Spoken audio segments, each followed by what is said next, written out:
Hey everybody, this is Jen. Welcome to my channel and welcome to my journey.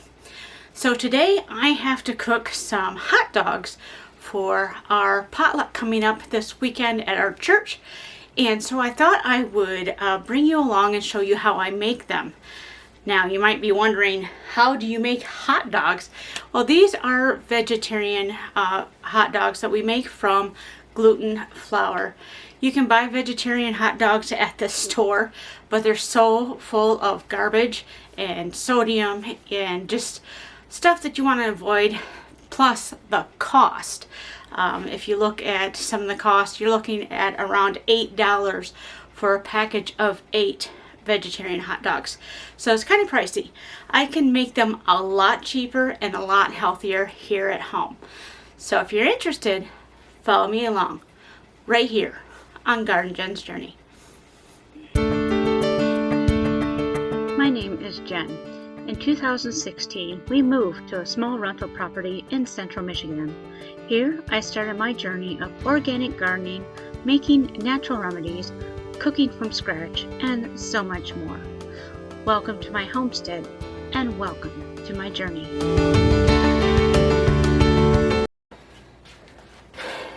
Alright, so my table's kind of cramped right now because we're working on washing all my canning jars and stuff. So this is what I've got to work with today. So these vegetarian hot dogs, again, are a lot healthier than what you buy in stores, and they're made with some pretty wholesome ingredients. So one of the things that I use that is a convenience item are these. These are vegetarian refried beans. And the thing I don't like about them is they have quite a bit of sodium. You could make your own beans in the Instapot with no salt, and it would work just fine. But for convenience and ease of measuring, I use this. Alright, so this is pretty easy to put together. It uses minimum prep, really. You just throw it all together basically, and you're good to go. The hardest part is actually making these into the hot dog shape, because the gluten flour is very gluten, and it's hard to get it to stretch and mold just right. And I'll show you that, of course, as we go along. So in the blender, we are going to put 1 small onion and 1 large garlic clove. We are going to add our refried beans to that.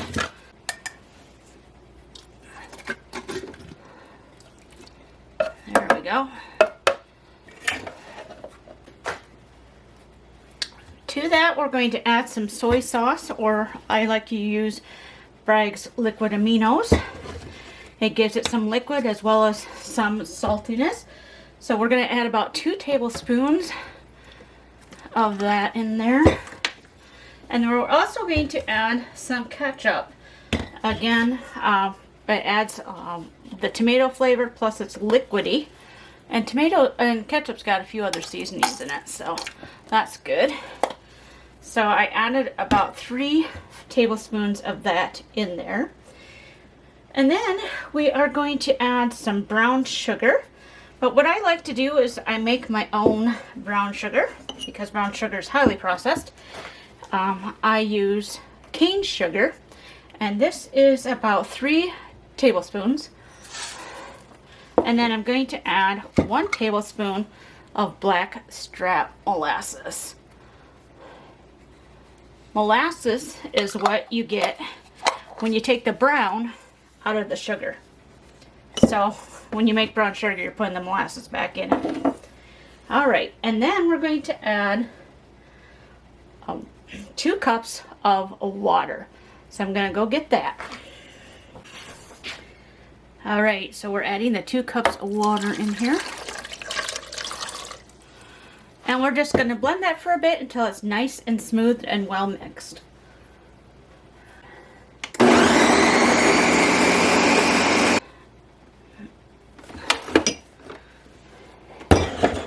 Alright, so our bean mixture is fully mixed. That's kind of what it looks like. It's really soupy, but that's what I need it to be in order to mix with the gluten flour. So this is gluten flour. It is not regular flour. This has the gluten removed and kept separate. So this is what's used for a lot of vegetarian meat substitutes. It's also used in bread making to add a little more elasticity to the bread. But we're going to be using this. This is 3 cups of gluten flour. And then we have everything else that we're going to add to it. So we're adding, this is 3/4 of a cup of nutritional yeast. We have 3 teaspoons of smoked paprika. We have 1.5 teaspoons of allspice, 1.5 teaspoons of cumin, and 1 teaspoon of black pepper. The pepper is optional. You don't have to add it if you stay away from pepper. And then for this, we are also adding 2 tablespoons of ground coriander. Alright, so we're just going to mix this up because you want everything mixed together here. Because once we add the liquid to the gluten, it really starts to get hard to work with. It's hard to describe it really, but it's a really tight texture. And so if you don't have stuff mixed in ahead of time, trying to get it mixed in later is a disaster. Alright, now we're going to add our bean mixture.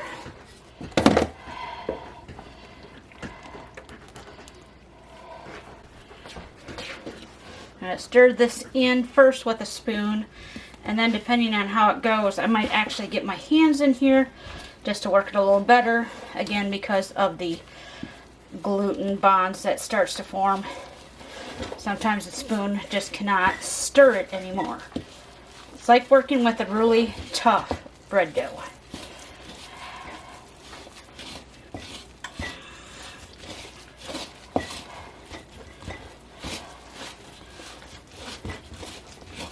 And at this point, you can also gauge if you need a little bit more liquid. If your house is dry, kind of like ours is right now, you might need to add just a little bit more liquid to that gluten flour. You want it to clean the sides of the bowl.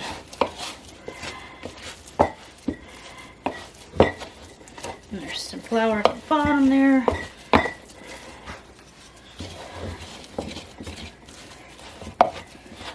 I'm just cutting into it like a knife instead of stirring it. Now I'm going to kind of knead it like you would bread dough.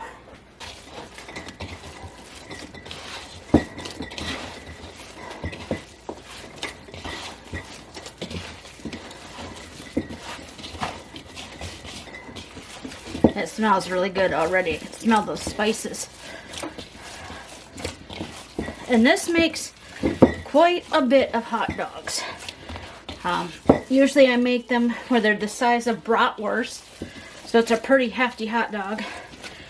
Today I'm going to try to make them smaller, more the size of regular hot dogs, so they'll actually fit better in a hot dog bun. So we're going to see how that goes. Alright, that's mixed in pretty good.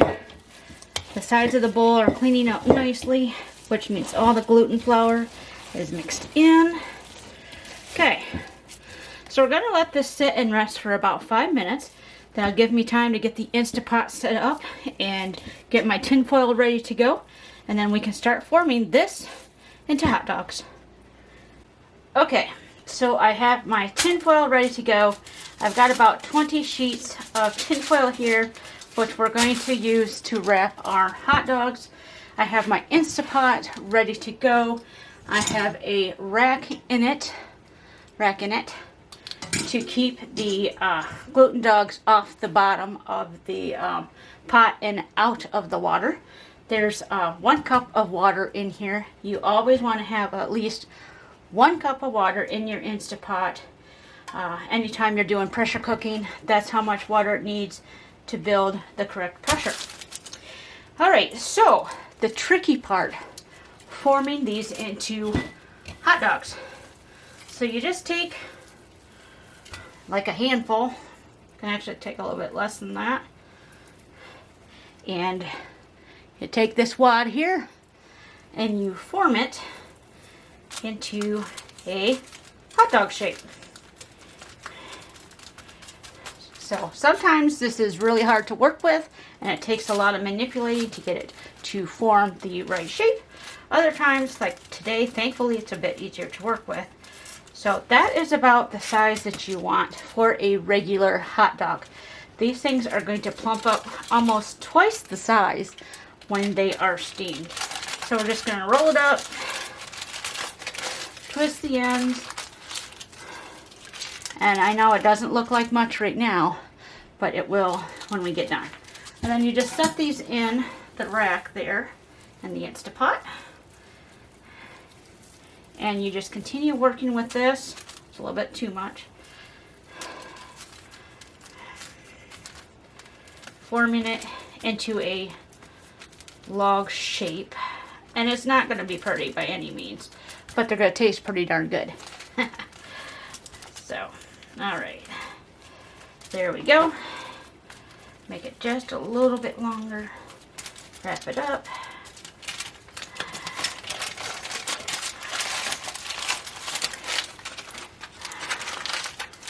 Alright, and then set it in the pot.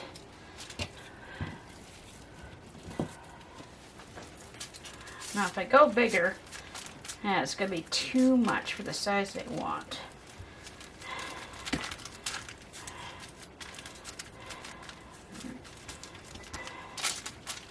And sometimes you have to re-knead it a bit just to work with it so it's all together, not in pieces. Alright, there we go. So I think you kind of got the idea here. And this is going to take me a bit to do to get through this whole batch. So I'm going to keep forming my hot dogs and filling up the Instapot. And then I'm going to put the top on it. And I'll show you what I do after that. Alright, so we have our Instapot full of the hot dogs. We're just putting on the lid.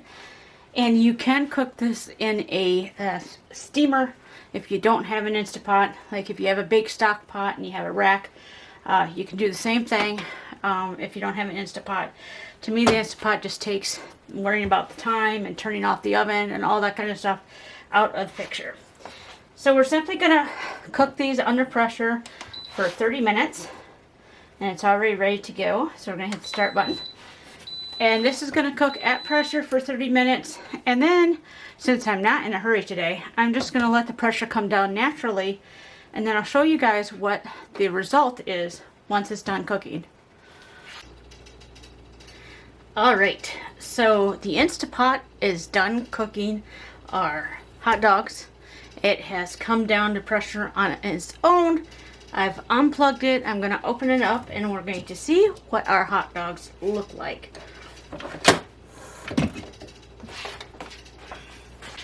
I forgot to tell you guys that I got about 20 hot dogs out of the batch.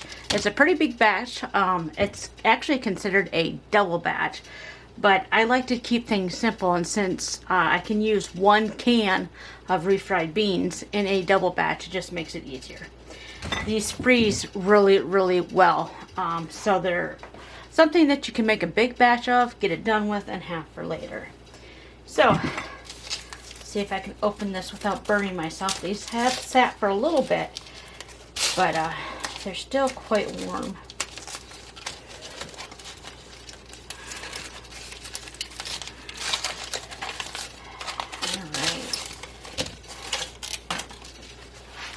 So there you go. Let's get the light over here a little bit better so you can see what these look like. So this is a gluten dog, and it looks pretty good for getting them made, and this will fit nicely in a regular hot dog bun. So yeah, I love making these things when I have the energy, because they're really easy to put together. The only hard part is actually mixing and shaping them, but that's not too bad. So there you go. These are vegan gluten dogs, and I hope you want to try them for yourself. Alright, so that is how I make the gluten hot dogs. They are very delicious to eat, and like I said, they do freeze beautifully, so you can make a huge batch and then freeze them and pull them out as you want. They warm up great in the microwave, or if you want to steam them real quick in a pot. If you don't like microwaves, they work really well. They can also be grilled on a grill outside. I would recommend putting them on a piece of tin foil sprayed with a little bit of oil, otherwise they will stick because of that starch that is in the gluten, of course. So how healthy are they? Well, I'm glad you asked. So again, that batch made 20 hot dogs. They are a regular size hot dog. So for one hot dog, you're looking at 120 calories. So not bad for just one dog. Protein for one dog is just a little over 17 grams. So it's quite a bit of protein in that one little dog.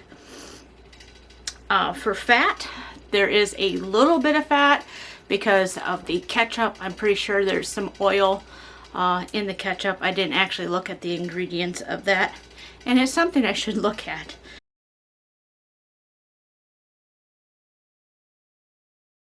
But anyways, so there's like 0.1 grams of fat in there. There's 2.5 grams of fiber because gluten flour does have some fiber in it, and the beans themselves have lots of fiber, but because it's spread out over 20 dogs, it's not a lot of fiber per dog. It does have 200 grams of sodium, again because the refried beans have quite a bit of sodium in them.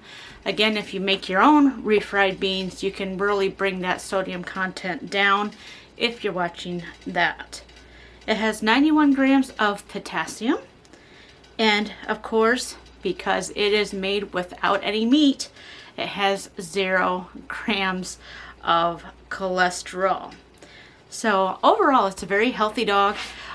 It is made with refined flour, so you know, for those who want whole foods and stuff like that, this doesn't really fit in the bill because of the refined gluten flour. But to have a little treat every now and again, if you're really craving to have that hot dog in a bun experience, this is a good way to go, especially with those who are trying to come off of eating meat, and again, they just like the whole idea of a hot dog in a bun with the mustard, ketchup, you know, all that good stuff on it. It's a great campfire meal. Just a wonderful all-round treat to have once in a while. So I thank you for watching this video with me. If you liked it, make sure to give it a thumbs up. And if you want to see more of these types of videos, make sure you click the subscribe button down below. Love to have you along on this journey. And as always, I hope wherever you are, you're wonderfully blessed. So until next time, everybody, bye-bye.